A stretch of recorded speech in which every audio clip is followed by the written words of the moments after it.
मेरे जिगरी दोस्तों, हाल चाल क्या है? बढ़िया है सर। पढ़ाई लिखाई चल रहा है? Yes sir. तो आज हम बात करेंगे इतिहास में। एक चैप्टर है इतिहास का, क्लास 12 का, उपनिवेशवाद और देहात, जिसमें सरकारी अभिलेखों का अध्ययन के बारे में हमको पढ़ना है। तो आपको क्या करना है कि ध्यान से इस बात को सुनना है, इतिहास के इस पोर्शन को, और जो आपको एग्जाम में अच्छे नंबर दिलाएगा। और हम तरीका बता देंगे कैसे क्वेश्चन पूछा जाएगा और कैसे लिखना है। तो चलिए बिना देरी किए हुए हम बात करते हैं इतिहास का, क्लास 12 में उपनिवेशवाद और देहात, सरकारी अभिलेखों का अध्ययन।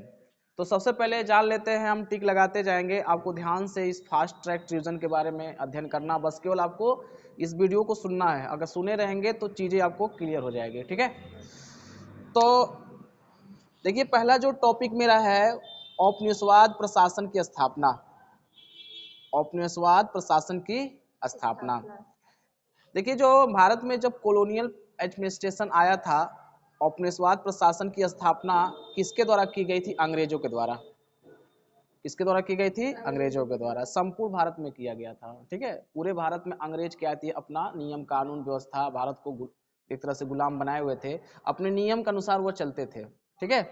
जिसमें बंगाल राजमहल, संथाल के पहाड़ी तथा मध्य भारत, दक्कन के नगरी और देहाती भाग सब रूप शामिल थे। मतलब जितना भी भारत का एरिया था, क्षेत्रफल था, उसको कवर किए हुए थे। और अपना जो है औपनिवेशिक व्यवस्था अपने प्रशासन के माध्यम से ये लोग क्या करते थे? चलाते थे।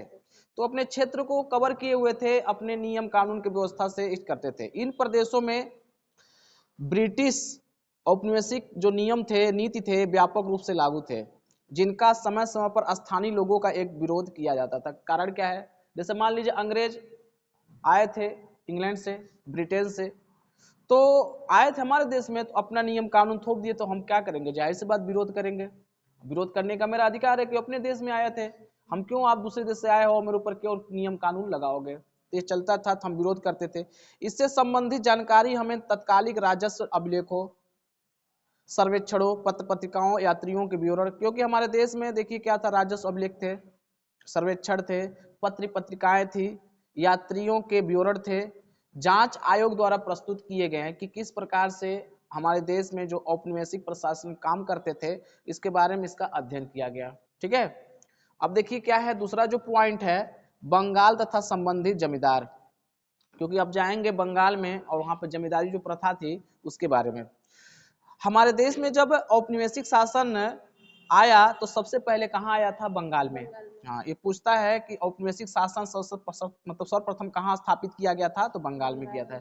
इस प्रांत में ही सर्वप्रथम ग्रामीण समाज की रूपरेखा तैयार की गई।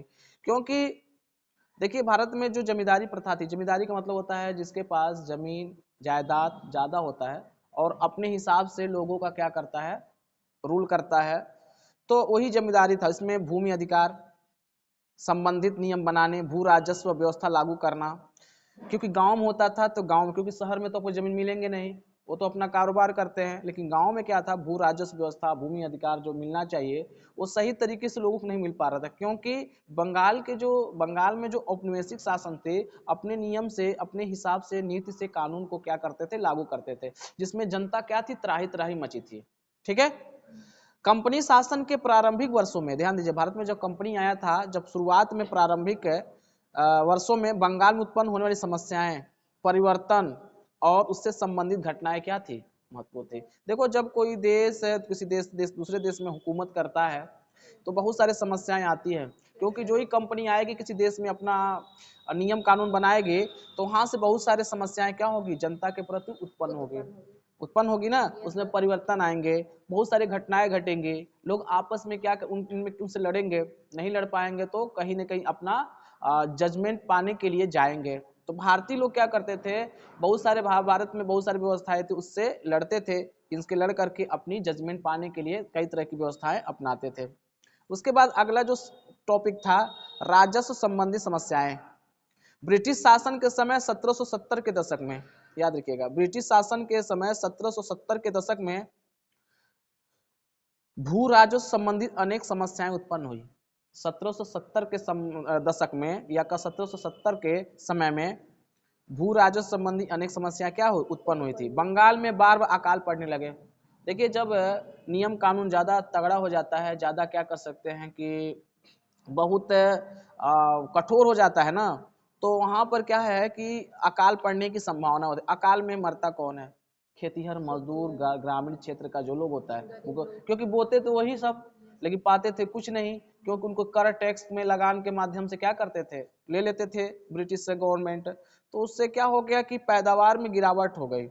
अंततः स्थिति क्या होगी, भयावह हुई। जब अकाल पड़ता है, खाने के लिए कुछ नहीं रहता, उसके साथ बीमारी उत्पन्न हो जाती है, तो लाखों लाखों संख्या में जनता क्या हो जाती है, पलायन करती है। या तो क्या होता है, लोग मरने की कगार पहुंच जाते हैं, क्योंकि हर कोई मरना नहीं चाहता। लेकिन ऐसे नियम कानून व्यवस्था लगा दिया गया था अंग्रेजों के द्वारा कि बहुत स्थिति खराब हो चुकी थी, जिसमें अनेक जमींदारों ने अपनी जागीरें बेच दी।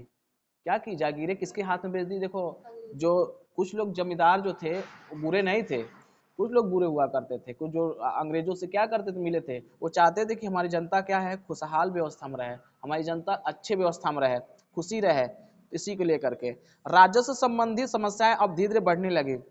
क्योंकि क्योंकि जब देखो अकाल जब पड़ जाता है, अकाल जब क्या होता है, पड़ता है ना, तो राजस्व की, पैसे की क्या हो जाती है, खाद्यान्न की कमी हो जाती है। तो इसमें जो बड़े लोग होते हैं, बड़े बड़े लोग, वो क्या उसका फायदा उठाते हैं। होता है ना, जो 10 रुपया का सामान बेचना चाहिए वो 50-50 रुपये में बेचते हैं, 60-60 बेचते हैं, 100 रुपये में बेचते हैं। जिसके फलस्वरूप बंगाल की ग्रामीण अर्थव्यवस्था संकट के दौर से गुजरने लगी। क्योंकि बंगाल जो ग्रामीण अर्थव्यवस्था थी, इकोनॉमी था, वो क्या होगा, बुरे दौर से, संकट के दौर से गुजरने लगा। इस अगला पॉइंट है इस्तमरारी अथवा अस्थाई बंदोबस्त की शुरुआत। याद रखिएगा, कर इस्तमरारी अथवा अस्थाई बंदोबस्त की शुरुआत है। गवर्नर जनरल लॉर्ड कॉर्नवालिस, इसका नाम याद रखना है, गवर्नर जनरल लॉर्ड कॉर्नवालिस ने 1793 में बंगाल में इस्तमारी बंदोबस्त, इस्तमरारी जो बंदोबस्त था इसको शुरुआत किया। तो पूछेगा कि इसकी शुरुआत किसने किया था, तो किसने किया था, गवर्नर जनरल लॉर्ड कॉर्नवालिस ने किया था। कब किया था? 1793 में किया था। ठीक है, और किसका शुरुआत किया था, इस्तमरारी बंदोबस्त अथवा जमींदारी प्रथा, इसको क्या कहते थे, जमींदारी प्रथा अथवा अस्थाई बंदोबस्त। तो अस्थाई बंदोबस्त की लागू कब किया गया था? 1793 में किया गया था। और इसको इस्तमरारी बंदोबस्त कहा जाता है अथवा जमींदारी प्रथा कहा जाता है। इसके अंतर्गत जो जमींदारी निश्चित राजस्व राशि नहीं चुका पाते, उनकी जागीरों को नीलाम किया जाता है। जो जागीर रखे रहते थे, धन दौलत रखे रहते थे, उनको नीलाम कर दिया जाता, क्योंकि समय से पैसे नहीं चुका पाते थे। फिर कह रहा था इस्तमरारी बंदोबस्त के प्रभाव क्या थे। देखो, जब ये लागू किया गया बंदोबस्त इस्तमरारी, तो भू राजस्व किसान खेतीहर मजदूर बनकर रह गए। जिसके पास ज्यादा जमीन था वो बेचने लगे, क्योंकि उस समय अकाल की स्थिति क्या हो गई थी, उत्पन्न हो गई थी। और इस स्थिति में जो खेतीहर मजदूर थे उनकी भयावह स्थिति हो गया, मजदूर बन गए थे। कौन? भू राजस्व के जो किसान मजदूर बन गए थे। किसानों को जमींदारी के अत्याचारों का शोषण करना शुरू कर दिया गया। जो किसान थे, जमींदारों के अत्याचारों से क्या होने लगे, शोषण होने लगा। भू राजस्व के समय पर अदा नहीं कर पाने वाले जमींदारों की जमींदारी नीलाम कर दी गई। ठीक है, जो पैसा समय से नहीं अदा कर पाता था उसकी नीलामी क्या हो गई थी,